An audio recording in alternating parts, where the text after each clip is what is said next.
as the corporate-owned media tries to scare everybody into thinking a government shutdown is dire. We're here to provide a counter-narrative and a reality check. Welcome back, everyone.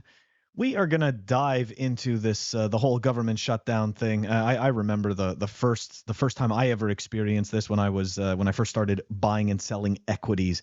And I mean, I was like, in my eyes, I thought this was the end. I was like, oh my gosh, I don't think we've ever seen this before. But it's important to zoom out. And part of, part of being a Bitcoiner, or forget about being a Bitcoiner, but just part of thinking critically is just zooming out and taking a more objective approach to looking at this information. So let's dive into it. The U.S. government shutdown imminent. How will it impact crypto? But for us, all we care about is how it's going to impact Bitcoin. With the government likely to shut down on Sunday, October 1st, as lawmakers struggle to reach an agreement over the government's budget for the next fiscal year. For many in the crypto space, the burning question is how this will affect the nascent market. What is a government shutdown?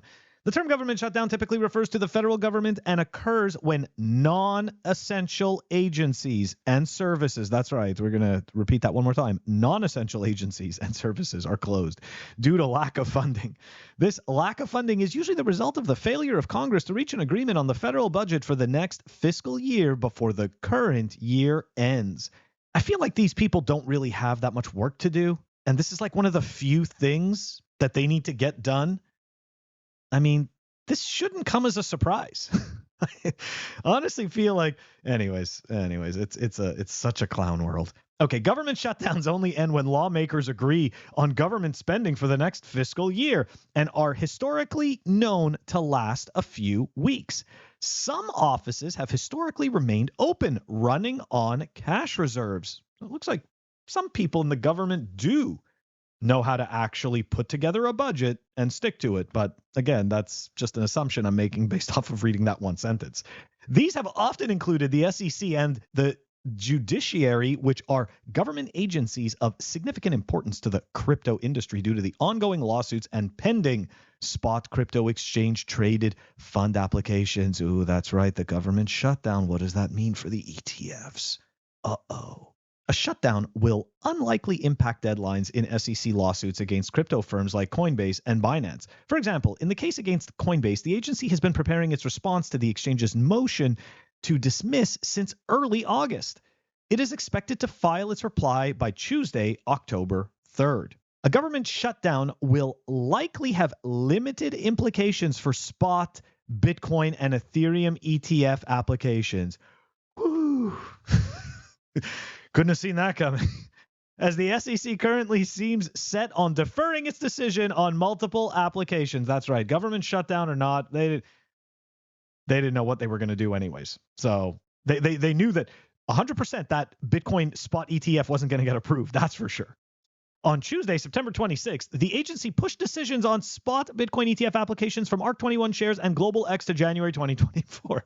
So, of course, right, it's just a giant nothing burger, and there's just a whole bunch of drama being created out of it. While a government shutdown increases the chances of the SEC delaying its decision on these, it's unclear whether the agency would have still chosen to delay its decision anyways in keeping with its recent approach. The final deadlines for these applications are March 2024. And indeed, I'm just going to say it now. Yeah, the government shutdown plays zero frickin' part in their decisions.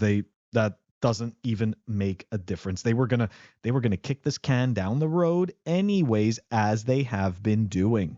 Why do the government shutdowns matter? They matter? Government shutdowns have far-reaching effects on governmental processes and the economy as various federally funded agencies and services cease to operate. You know what the funny thing is? I don't know. So the average person, I've gone through, I don't know how many government shutdowns at this point. I think like 10 of them. My life didn't change. Pretty sure many people's lives didn't change. I'm pretty sure it's just a very small subsect of people that grift the government that end up getting affected. But anyways, it's just my opinion. And we're going to take another step and let's just see right? Let's just see how many government shutdowns we've actually had. Like, how significant is this really? So interestingly enough, this article came out just a couple of days ago. A history of government shutdowns, the 14 times funding has lapsed since 1980. And the shutdowns, they range from 1 day up to when Donald Trump was president, 34 days. And I'm not saying that as a reflection on him or any other president. It's completely irrelevant to me who is pretending to have power at the time. It's completely irrelevant. Who cares? My point is the government has shut down 14 times. Okay, 14 times the funding has lapsed since 1980. And I want you guys to think about it. In those 14 times, what has changed? Stock markets have done nothing but continue to go higher. Innovation just continues to occur because people decide that they want to make something better, and they believe that they can earn an outsized profit at providing that value.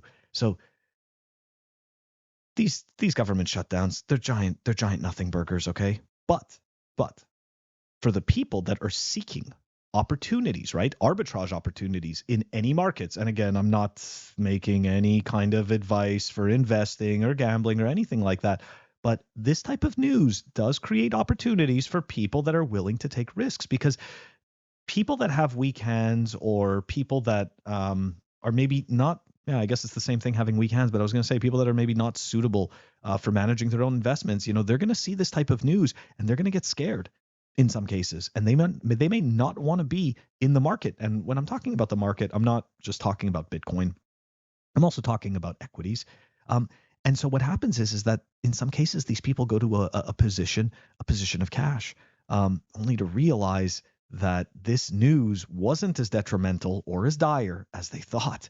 And it was really just meant to create activity. Because what people don't realize is this, right? When there's no news, it seems like nothing is happening. It seems like things are stagnant. So as long as you keep pushing out news and making things seem significant, then it doesn't seem as though nothing is happening. So this is, again, I say this thousands of times over, and it's all just a show. We're just watching a show. These are all a bunch of paid actors. And, for lack of a better term, it's just a whole bunch of LARPing. Of course, the government is going to come to some agreement so that they can all pay each other. Of course, they're going to come to some type of agreement so that they can continue to kick the can down the road. It's no question. The only question is, how far are they willing to go in the show that they're putting on before they make those decisions? Anyways, guys, let me know what you think in the comments. Don't forget to like and subscribe. Help us grow the channel. Help us grow Pleb Underground. I will catch you guys all next week.